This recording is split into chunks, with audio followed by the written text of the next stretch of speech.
If I could just kick off, Anna, by asking you to introduce yourself, a bit about your background and Fairstone, if that's okay. Yeah, sure. So thank you firstly for having me to speak this evening. Yes, nice to meet. There's a few faces I know and recognise, and there's a few that I don't. So nice to meet you all virtually. And apologies in advance to Clive and Heather in particular, who get to hear me speak tomorrow at the Investment Network. So I'll try and change up what I'm going to say, and at least wear something different as well. So just to bring a bit of variety. My name's Anna Pollins, and I'm managing director of Fairstone, in what we call the partnership part of the business, which I'll talk about in a little bit. Just in terms of background to me, I joined Fairstone in December last year, so just almost a year in. And obviously the majority of that being in lockdown. I started off doing one role within Fairstone and changed in July. Hannah was just saying before, I feel sorry for anyone that starts a job in the middle of the lockdown when you haven't actually met any of the people that you're working with. So we can talk about that in a bit in terms of remote engagement and the perils. Before that, I was at Octopus Investments for about 6 years, headed up the strategic partnerships team, sort of responsible for distribution of Octopus's product ranges, so all the tax efficient investments, cash management. They had a peer-to-peer lending product and some funds as well. And prior to that, I spent about 9 years at Raymond James Investment Services, who most of you will know, partly a wrap platform or platform for IFAs, but IFAs that typically will have discretionary permission, so looking for more complex, more sophisticated clients and more wealth management solutions, and partly provides a regulatory umbrella for boutique discretionary managers. And before that, just did all sorts of other bits and pieces.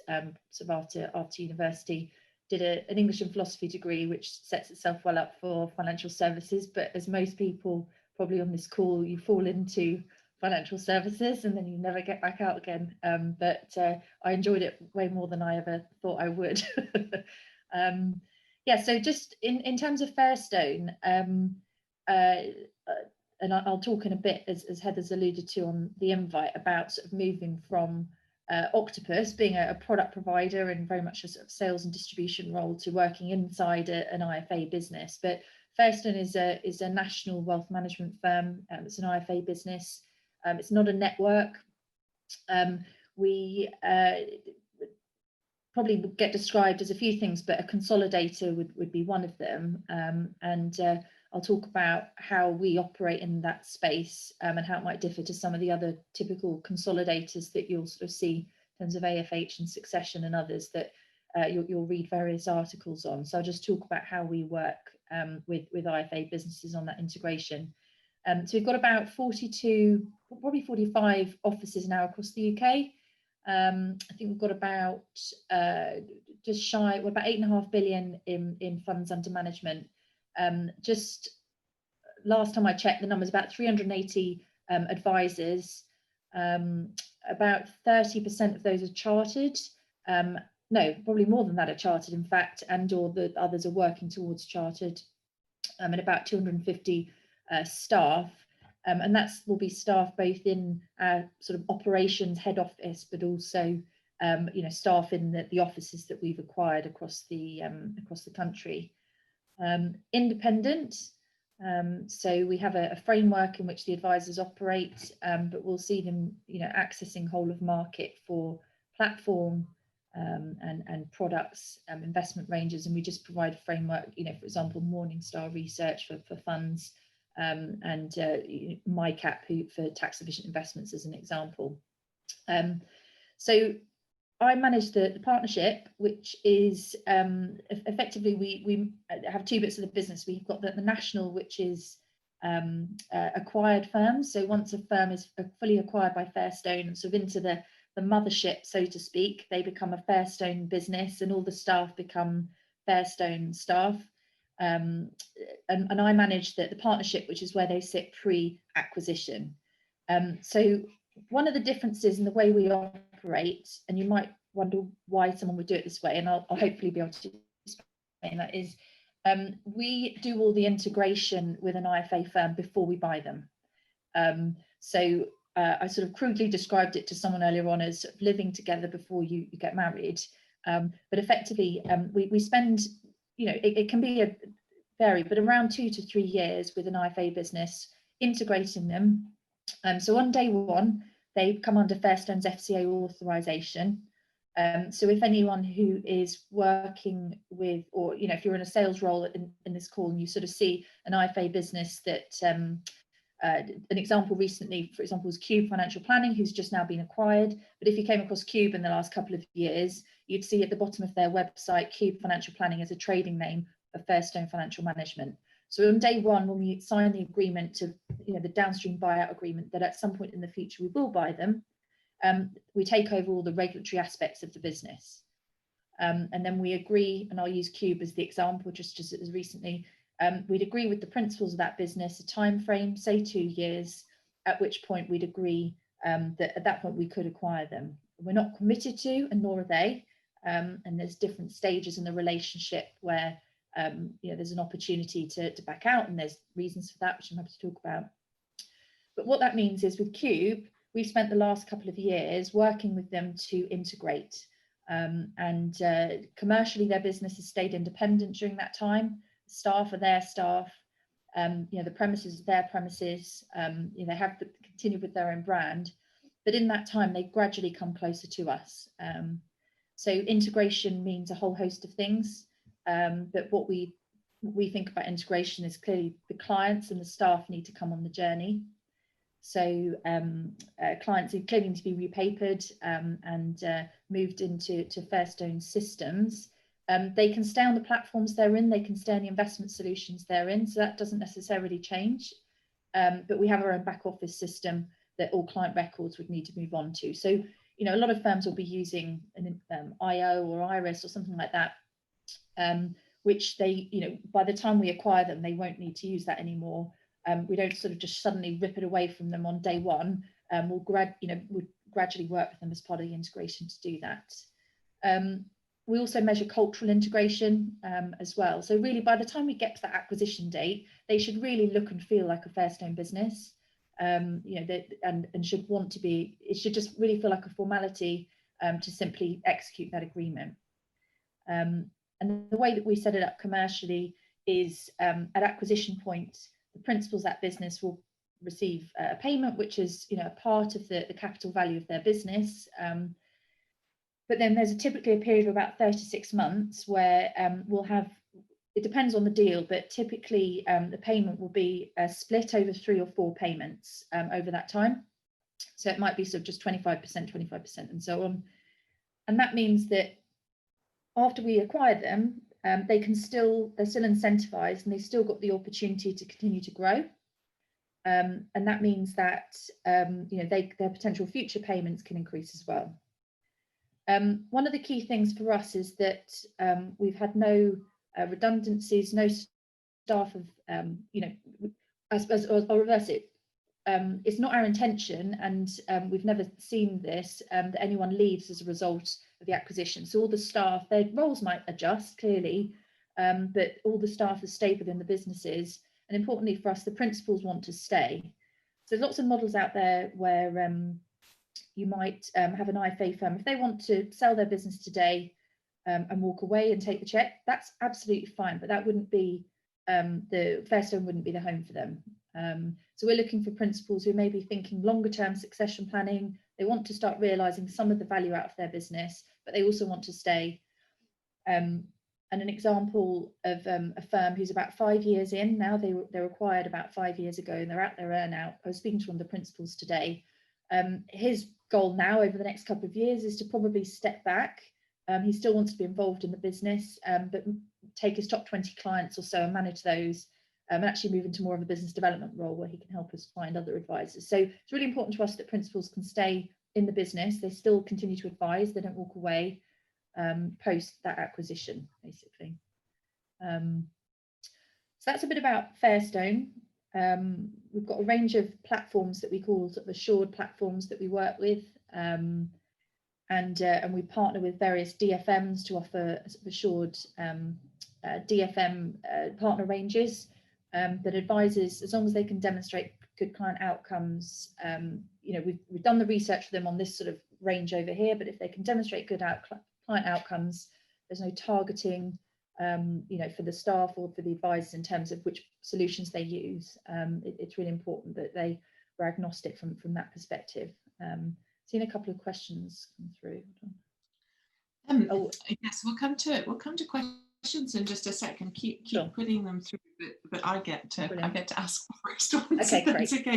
Sorry. I think that's really I'm helpful. so used to hosting like webinars. I'm like on automatic pilot here. It's so hard on Zoom, isn't it? Because I can't just make eye contact with you. Didn't know I was looking. I think that's really helpful because we read a lot about consolidators, and there's a lot of chat about just pile them high kind of approach. I don't think there's much talk about cultural fit, about ensuring the principal stays in, that they're incentivized to grow with the business after. And I think it's really good to get that perspective. So thank you for that. I really liked your the way you described as living together before getting married, because it's a short... Our marketing team will kill me for that, but yeah. One of the things I'd be really interested in what do you mean by it starts to look and feel like a Fairstone business? What does that mean? Yeah, it's one of those things when we talk about culture, that it's really hard to, when it's not there, but it's really hard to define and document it. So we've got, and my team actually, we've just been going through, I'll talk about how we track integration as part of this. So we've got, even within the national offices, the acquired firms, you're going to get variances of you've got different personalities, and you want this as well, different personality types. Some of the advisors that run the businesses are going to specialize in different types of clients and so on. I think for us, it's about, we sort of set out at the beginning with a firm before they go on the journey, here's what we'll be doing for you, and here's what we need you to do for us. And in the nicest possible way, it's them coming to us and coming into our business. But clearly it's a partnership, and it needs to work for both sides. So when we track cultural integration, it's clearly quite subjective, but it'll be things we measure, things like their attendance at our regional event, how bought in are they to genuinely being part of the team. So do they attend our regional? Obviously this year has been harder. Do they dial in online to our online webinars? Do they come to our conference? Do their staff participate in our academy, which is providing all the exam support? How open are they to feedback? Do they make changes when we give them feedback and suggestions on things? Do they take accountability? So I've got good and bad examples which I can talk about, where when you're leading your business through a change like this, your staff, who aren't going to get a check at the end of it, need to feel part of the journey and feel incentivized, and you're going to have challenges along the way. You don't want a principal who'll sit back and say, well, it's up to you to integrate them, so that's an extreme. But principals that can demonstrate the right attitude in terms of leading from the front, and bringing the staff on the journey. We'll get the staff typically to our head office. We want to see, have they got good relationships with the rest of the team. So when they're talking to compliance and the case checkers and the research team and so on, we'll be looking at their interactions, not in a kind of big brother way, but we're looking at how they interact, and do they behave like staff, or do they try and treat us like we're a service provider, which we're not. So it's that sort of attitude piece as well. So it's a really hard, I say, you allow for different personalities and you want different personalities, but there are the sacred cows in terms of us. Lee Hartley, our CEO, will talk about the Fairstone family, and if you come to our conference, you should hopefully get a feel for that. I know Gillian's been, and I went before I joined the business. It was actually one of the reasons that made me want to join the business. It's quite hard to put your finger on exactly what it is, but you can get a feel when you've worked with a firm for a period of time. Great. I think that's really helpful. Paul, you had a question that's probably a good topic before my next question. Well, it sort of dovetailed into yours, didn't it, really, Heather, in a certain way? But I would just be interested, Anna, if there was a target firm that you were looking for. So what's the makeup of that? And one of the things that struck me is you said that the owners often hang around in your sort of environment rather than the selling to get out. So are you looking at younger owners? So the average age of our advisors across Fairstone, across the 380 or so advisors, is I think something like 49, which is a little bit younger than the last time we checked this, than the market average. And obviously we've got both ends of the spectrum. Our youngest chartered advisor in our city office is 21, and he's annoyingly over talented and high achiever. He started on an apprenticeship at 16 with his granddad, who's an advisor. But we've got both ends of the spectrum. In terms of the target firm, there's a whole host of criteria, but we'd be looking for, growth-oriented, successful, independent financial advice businesses. If they're chartered or working towards chartered, all the better. There needs to be more than one, ideally 2 to 3 advisors within the business. Ideally more than one principal of that business, in order for there to be succession in place.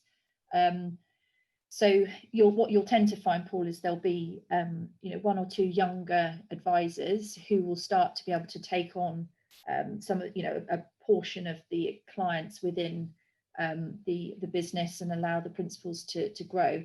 I think one of the common challenges for sort of next gen advisors and newer advisors in the industry is that chicken and egg of where do you start, because no one's going to pay you a salary or much of a salary. And if you've been earning a reasonable amount doing something else, you've done your exams, you need clients, but you can't, where do you get the clients from? So we've got that benefit of being able to give, we can feed newer advisors existing clients.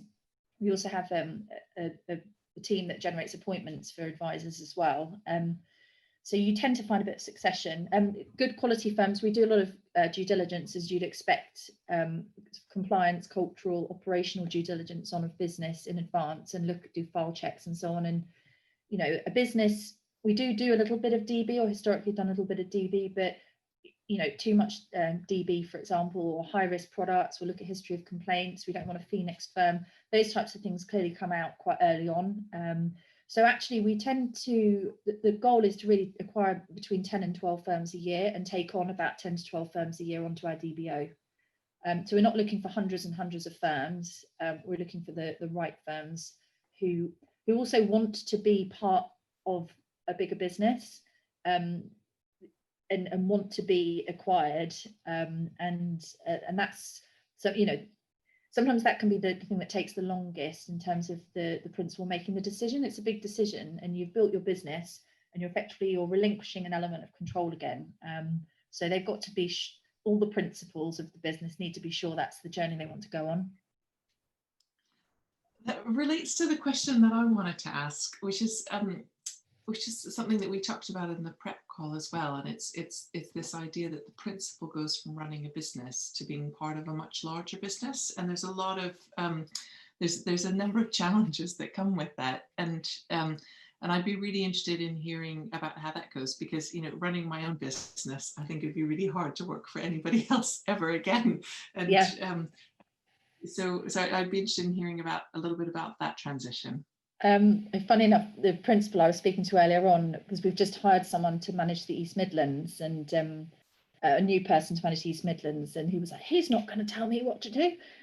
So when I started in December, so I went to the conference, which is in January, and it was the first time I'd met quite a lot of the business principals, and they were sort of like, so are you my boss? And I was like, well, I'm a director of the business that you now are part of. So yes, I suppose I am. Oh, okay. And even though they know that's, you know, why wouldn't that be the case? But a lot of them have either never worked, or it's been a long time since they've worked in a larger organisation. And the idea of it, sometimes they balk at it. The reality, when they actually start to work with us, is very different. So I think it is difficult. And then there's a firm that we're working with at the moment, Mantled in Surrey, who recently signed onto our DBO. We haven't acquired them yet. You know, the principal of that business run a really successful business for a long time. But they said, we're advisors and we're not, actually, we need some business help. We need someone that can kind of give us an objective view of our business plan and act as more of that consultant, and come in and hold us accountable to some things, because we need to make some decisions about org design and revenue targets and time frame for the acquisition. And we need help with that stuff. So we need to be part of a bigger firm that actually has experience of having done it before. And we get the bird's eye view, and I can say, well, speak to Ian in this office because he's got a similar model to yours and they've just been through it. Or why don't I share with you, one of our firms up in Carlisle's struggling with, they're not very good people managers. They're trying to hire some administrators. They've never interviewed before. I don't know how they've got this. They're just a bit lost. So actually being part of a bigger firm, I can say, well, speak to our head of administration who's got aptitude tests that can help you with this. And they start to realise quite quickly the benefit of a large organisation. But it is a change, and they don't all get there immediately. Some of them will sort of grin and bear it, and then, but you can win them over. But ultimately some of them just want to resist it, because that's by your nature. You've run your own business, you're going to be a bit of an entrepreneur, and probably you're going to want to challenge things and be a bit of a rebel, and we know that. And you let them have a bit of a whinge, and you pick your battles as well. So you know, when I manage our Leicester office, for example, I don't care what dates their admin team take holiday, or, you know, they find the reality is they still in control of those things. It's the P&L that we're worried about, and the, you know, the growth and making sure the structure's in the right place. So actually their world doesn't change as much as maybe they imagine it would when they meet their new manager. That's really helpful. And I saw Emma nodding. Probably had some similar experiences. Emma, do you want to come in on the comment you were making about culture? Yeah, I do. Hi, Anna. Hello. A lot of this resonates really well with me. I totally agree about culture. Just really, it makes me smile, because in my last role, whilst I didn't, I wasn't directly responsible for acquiring advisors, and TP do things very differently. They don't buy the business and all that sort of stuff. But I just remember some real horror stories in the early days of when they started doing it, of you know, advisors getting quite excited about a large check. But actually, you know, what they needed to do is they did need to understand that if that represents 200 clients, then those 200 clients also know who that advisor was in the first place, because the last thing you want is the new firm writing to a client on a list that says, you know, advisor who, haven't spoken to him for 50 years, and, you know, it causing all sorts of problems. And then the advisor blaming the firm, and then the firm saying, well, you didn't, you know, and it just going, you know, horribly wrong. But just from a culture point of view, and I really liked what you said about that you talk to the firm and you gradually kind of indoctrinate them into the way that you do things, and whilst you leave them alone, actually they start to get their head around that, and then naturally they move towards a nicer alignment. And yeah, it can all go horribly wrong, and I'm sure you've got some horror stories as well, but yeah, just really resonated. Yeah, absolutely. Anna, do you think that there's an acceleration in the move towards consolidation? I mean, it's something that comes up a lot. FCA data doesn't really support any real acceleration, but the data is a bit difficult because it doesn't show individual firms. So a network would count as one firm, so you don't really, you don't see movements that much. Do you see an acceleration in demand for joining Fairstone and other consolidators? A little. I mean, it's as you say, it's quite hard to tell with the data. When I speak to our business development team, you know, they have a lot of conversations, and I think there's a lot of, and you know, when I was at Octopus, I was speaking to IFA firms all the time, and similarly, a lot of them are trying to look at their options and understand. And I think actually there's probably in the average, you know, talking about the average section of the IFA market, a lack of understanding about what the options are for them.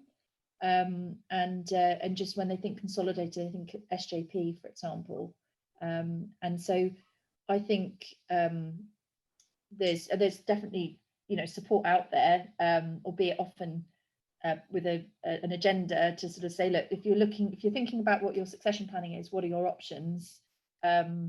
I think that there's that the firms need to think about it. I think, you know, there's a lot of advice. A lot of firms we speak to out there are, you know, 1-2 man bands, and typically as man bands, but not always the case. But who their business isn't, they can't sell it. So it's a bit sad in the sense that they've sort of been building up a business, but actually it's not something, someone might buy it, but actually their option might be better just to, you know, refer those to another advisor and sort of on an introducer basis rather than selling the business itself.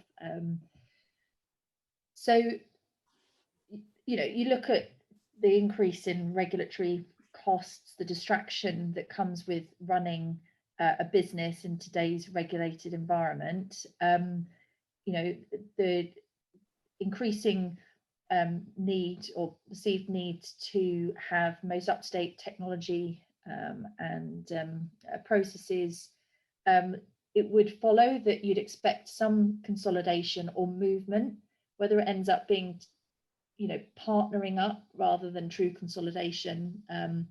You know, we've seen firms just join up with other, as ARs of not really networks, but just other IFA firms, for example, with a view to potentially down the line being acquired. I haven't really answered your question, Heather. I don't know.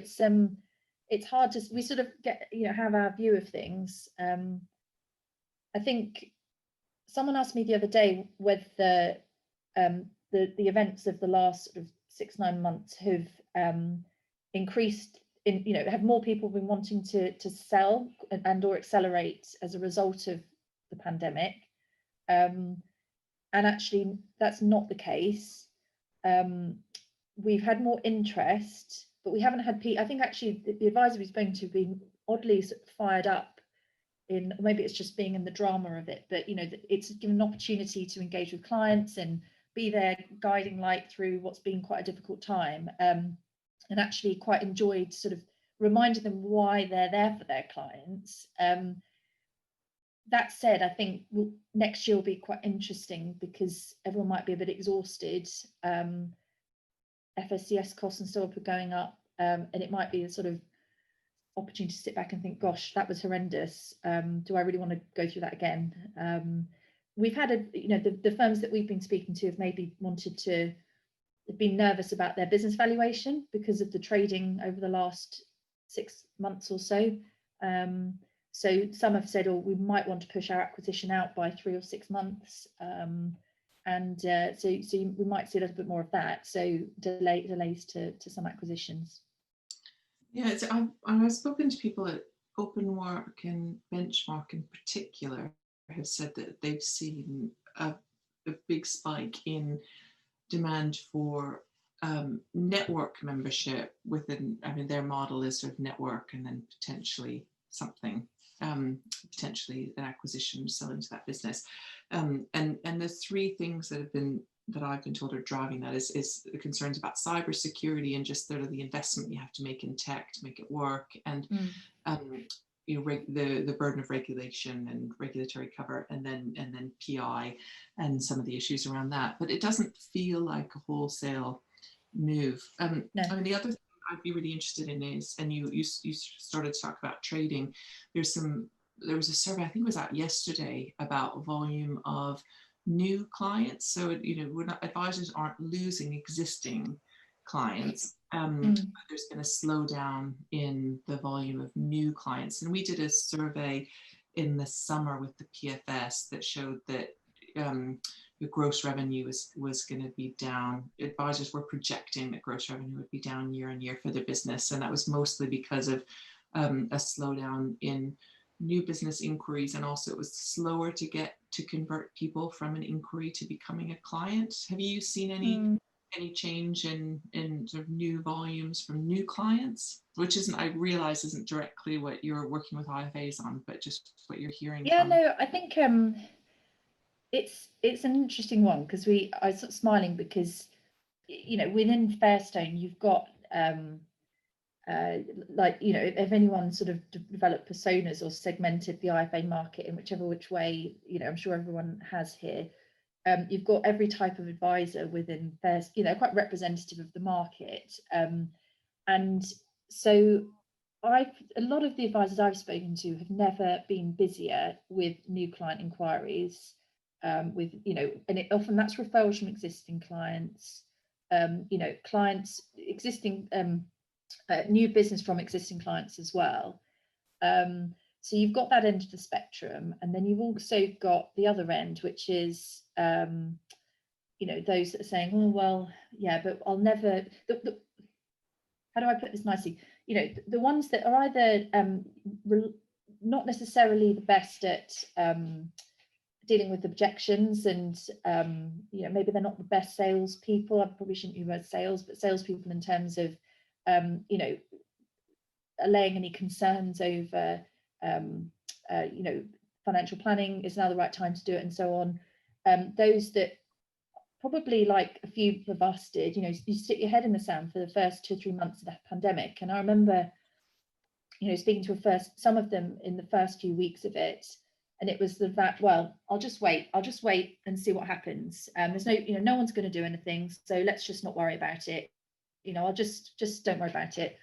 And I remember I was managing our London office at the time, and about 6 weeks in, I just sent them to note. I said, look, we don't know what's going to happen, but let me tell you this, it's not going away. So get your head out the bucket of sand and let's just crack on with it. So, guys, figure it out. And some of those had figured it out immediately. And it's that classic change curve of just accepting it. Let's just figure it out, move on. And because we have a team that generates appointments for clients. And so I won't, lie there. I think we saw a reduction in initially inquiries, but we saw a huge increase in protection inquiries, because that's focusing the mind with a lot of people. Then you start, obviously the stamp duty change generates loads of mortgage inquiries, which creates confidence and other things. Our mortgage advisors have never been busier.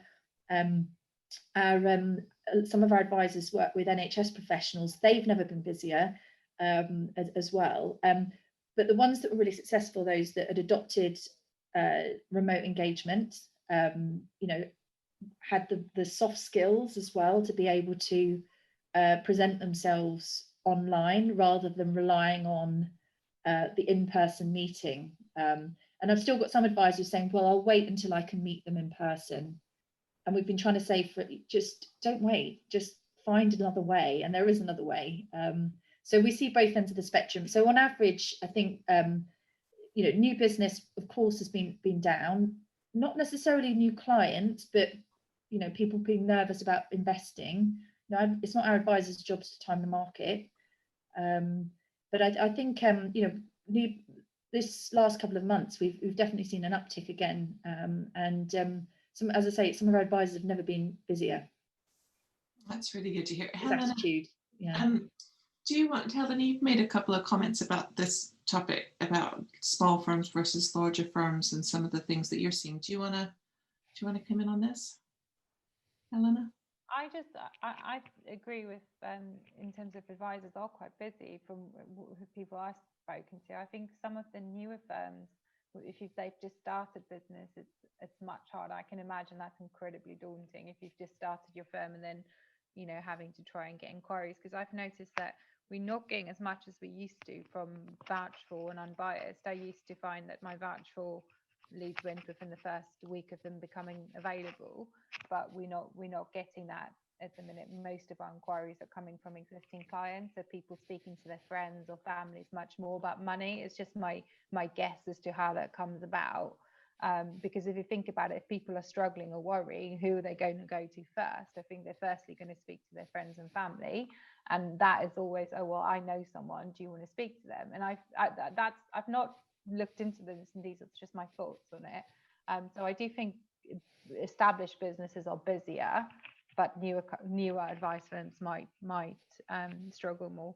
But I'm quite, it's funny that you said the small one-man bands will struggle with getting their business sold, and I also wonder if it's all to do with just not preparing for it, because I don't think many advisors actually look at it until it's too late, and they think 2 to 3 years to retirement is good enough.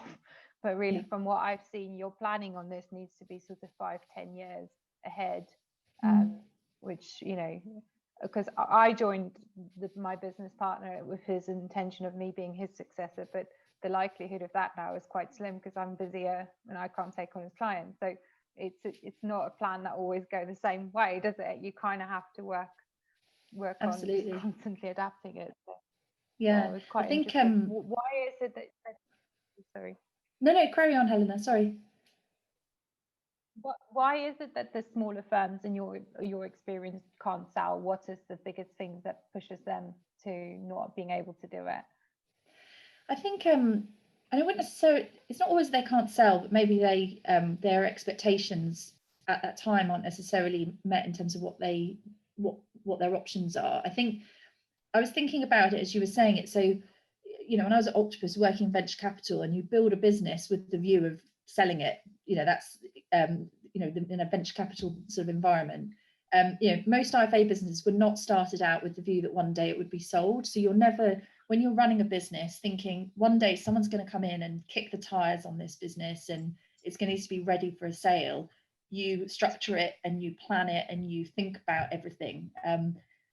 You know, most businesses, and this isn't a good or bad thing, in a lot of IFA businesses I've come across are they're run because, you know, the advisor's a good advisor and they add another advisor in and they enjoy dealing with clients, and you know, but it wouldn't, a lot of them wouldn't be due diligence ready if, you know, PE firm came in tomorrow and said, right, let's see if we want to buy this. Then they're just not thinking that way, and nor should they be.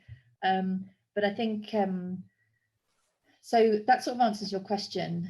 But I think, yeah, starting to think about, well, are my books and records all on place? You know, if someone did want to come in and either buy this business, or if I wanted to pass it on to someone else, it's not about selling it. It could be succession planning and having someone else, you know, join the business to take over.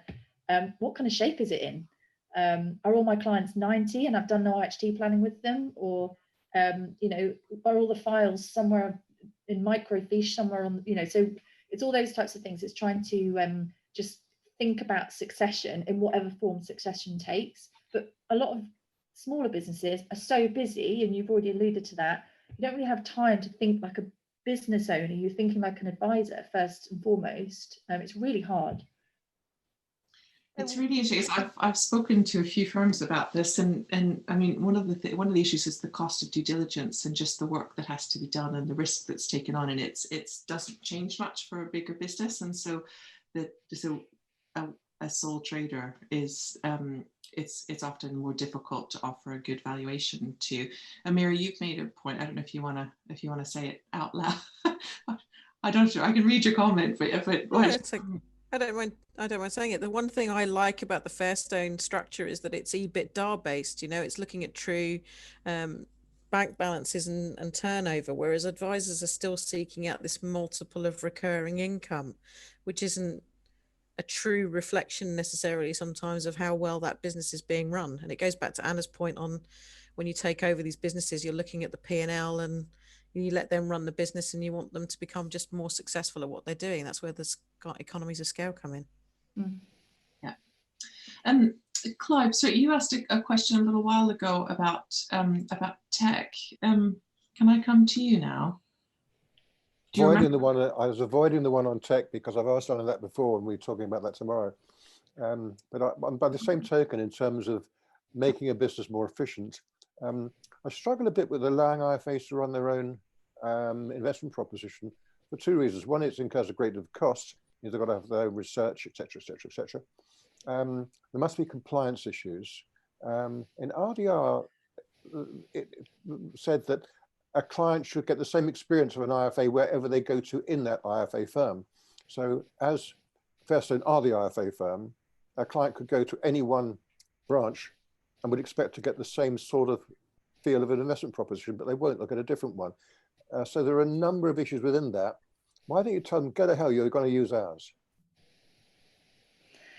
So we're going to get a mixture of advisors, so we've got a range of, as I say, a range of solutions. Right, so there's a few sort of comments in there. So we have a framework, an investment framework in which the advisors must operate.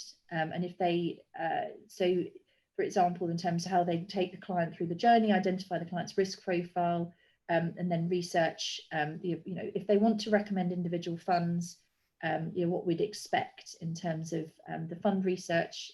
We use Morningstar. There's some, again, if there's a particular need or solution that's not fulfilled by that, then we have different, tram lines that they operate within to go into to find the right solution. I would say that's been an evolution from where Fairstone was probably 3 or 4 years ago. And I think there's been a huge education for the advisors. I think some of them outsource to DFMs already. Again, it's kind of like the rest of the market, and others are just starting to realise, where it's appropriate, that actually that's potentially a better and more efficient outcome for clients too in the right scenario. We will see a mixture of advisors from active to passive, and that's why we tried to put these assured solutions in place that effectively there's 8 or 9, so you've got everything from impact investing, passive and active, and all the different managers within there, that most of their needs should be fulfilled. It's a balancing act. We, as an independent firm, are not trying to force advisors down a particular path, and there's not really a straightforward answer to that sort of conundrum. We don't want to go restricted, so it's sort of how do you manage the advisors in that journey. Sorry, Heather muted me. I didn't see that. You wouldn't be restricted because you are the IFA, so you can dictate what you like to the advisors within your IFA firm. Yeah. But you I understand that. I think use Morningstar. Can they use FE if they want to, or something different, or do they have to use your Morningstar? They'll use FE as well, but yeah, Morningstar for funds. Yeah. Well, you had a related question about, I think the KIP one we've kind of covered, but do you want to ask your question about platform or KIP? Do we want to build our own? Yeah, I suppose I was thinking really two sides, really picking up on Clive's about being in control to a certain extent from a compliant point of view, but also creating value for your business. I don't know what the end game is for Fairstone, but is a vertically integrated business going to be worth 10 times as much as the independent model that you're trying to be at the moment? And you can give me an honest answer to that.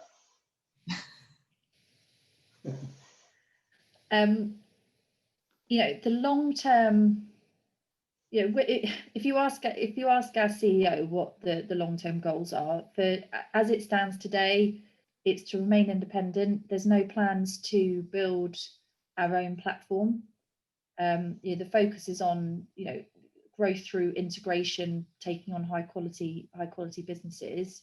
They want to achieve 15 billion in funds under management, and I think at that stage, I can't say, or it wouldn't be for me to say, what the firm looks like, or what the market looks like you know, in the next 3 or 4 years in terms of where Fairstone will go from there. You know, clearly there's loads of opportunities, and it's trying to determine which path to go down.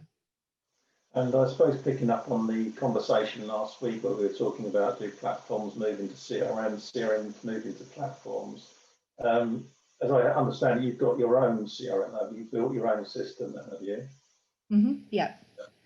So I guess, you know, are they thinking that maybe you could go further than that, or is it just you're going to stick to that CRM and let people choose their own platforms? So currently, yeah, the idea was to, well, we have our own proprietary system that advisors use, and then obviously various other tech tools that sit around the edges. The idea was that would give us control and sort of the spine of what we do in terms of you know, the client books and records, and the advisor workflow and processes. But yes, you know, we'll get the data from the various platforms that feed into that. You know, and part of the, you know, part of the proposition, and in order to attract, you know, good quality independent firms is, you know, when you're looking at your options in the market, you know, when we speak to advisors, actually the ability to say, you know, your assets are on Standard Life and Nucleus, or, you know, wherever, it's often sort of raised eyebrows when they say, right, well, where do I have to move them to? No, they can stay where they are. You know, so it's part of the appeal as well when we're trying to attract an IFA business in, and for the clients as well to be able to explain, you know, here are the things that will change and here are the things that won't change. Thank you, Anna. Helena, you had a really good question. What are the most common mistakes that you see that you think are so obvious but that many advisors miss? That's fantastic, because you're across your visibility across so many different firms. I think it's probably there's a couple of things. One of the answers is almost irrelevant that it's an IFA business and just common across any small business. It's that sort of e-myth idea that, you know, you start out because you want to be an advisor and you like advising clients. You want to be a baker, you like baking cakes, and then you're suddenly running a bakery, and, you know, you're going, oh, I'm dealing with, you know, company accounts and premises and staff and, you know, IT and all these other things. So it's that classic kind of business owner in the business versus on the business, and that's not unique to IFA firms.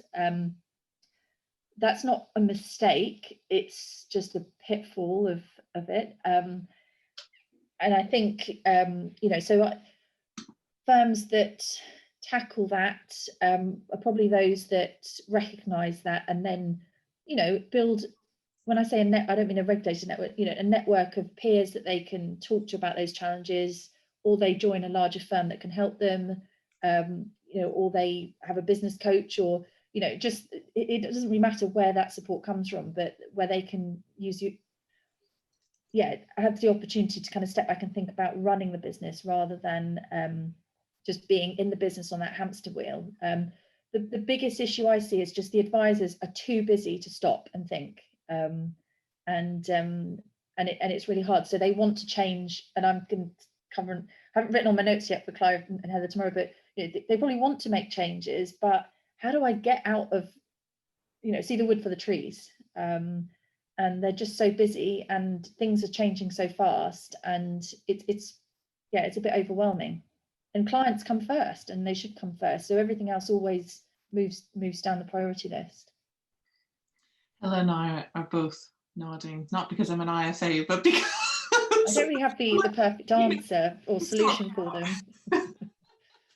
I'm on that hamster wheel. But also having a good team. I think actually one of the things I add to that is that, and it's a biting point where, and I had this with some of the branches I used to work with at Raymond James, you reach a certain size and level of activity where you need to take on another member of staff.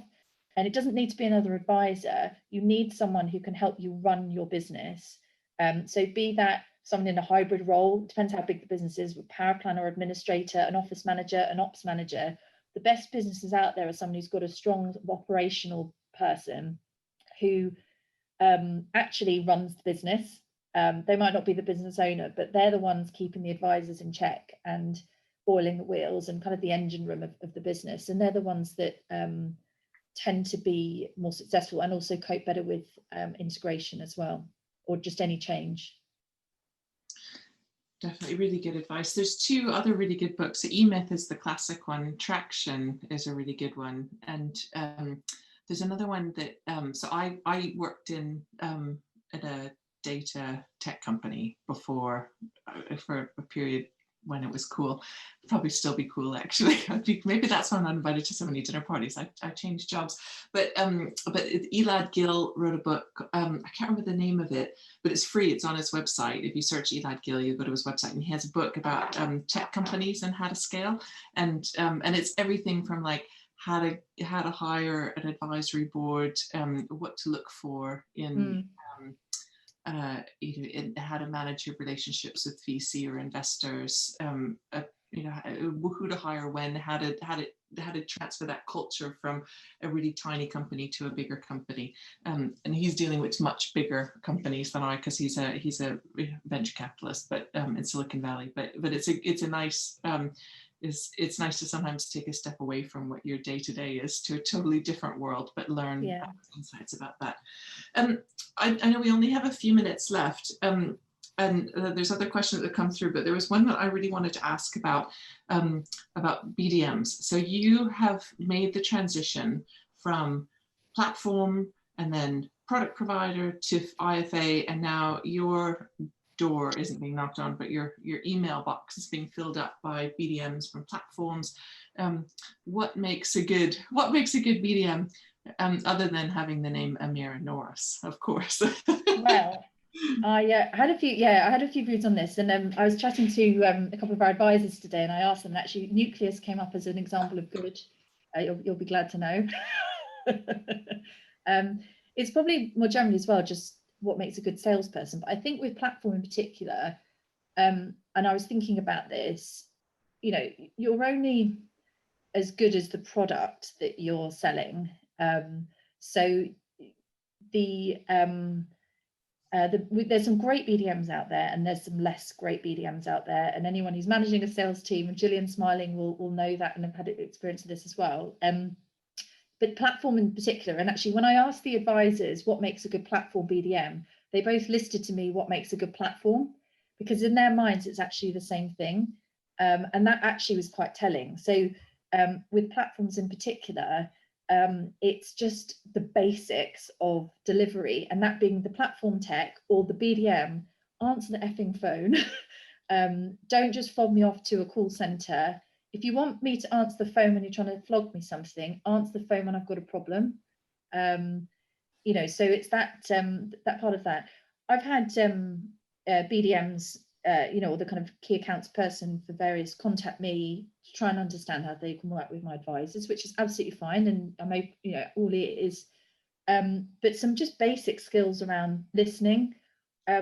I'm not an advisor, I'm not directly buying, so don't pitch to me like an advisor. And it's that kind of listening piece of who's at the other end of the phone.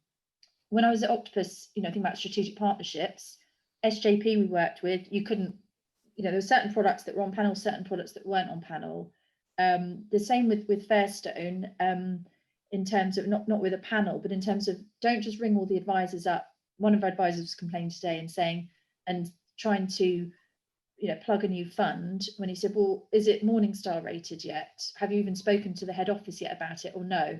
Well, why are you wasting my time? And it's that sort of, do a bit of client segmentation, stop just throwing mud at the wall, but also just listen to the needs, because that advisor might be really interested in buying this over here, and this might not be the BDM's fault. This is also for the management team to think about.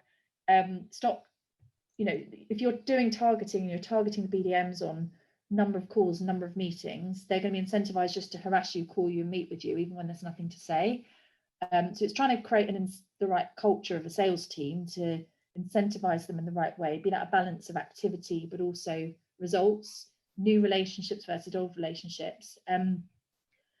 But one of the other big things is just making sure the BDM understands the market. So not just the platform or product that they're selling, but the wider context. So, you know, if you've just seen Cube go, you know, be acquired by Fairstone, why are you ringing them that day? Don't ring them that day. Come on, you know. So it's just, or understanding, the market context of what's happening. You know, so that you can be credible with the advisors that you're talking to as well, and just trying to strike the balance of getting in touch. When you do get in touch, make sure you're clear why you're getting in touch, and also what do you actually need a response. So I often get emails with just some information, and because I'm a salesperson, I know they're trying to sell me something. They've actually given me a call to action. So do you actually need me to do something with this? Because otherwise I'll just delete it. So that kind of clear call to action. Don't just dump me with loads of information, but don't also just leave me a voice message, because I won't have time to come back to you. So, you know, do continue to contact me, but not too much. It's a balance, but it's having probably a bit of emotional intelligence to know when it's time to not keep knocking, and when it's time to and when it's, you know, an opportunity to revisit at a later stage. But it's just getting the basics right, and that's the same for platform tech, anything. Just deliver on the basics, the hygiene factor first. You don't earn any of the other stuff until you've done that. So that's a bit of a rant. I could rant about that for ages. We'll do that when we turn the recording off. Yeah. I'll start naming names then.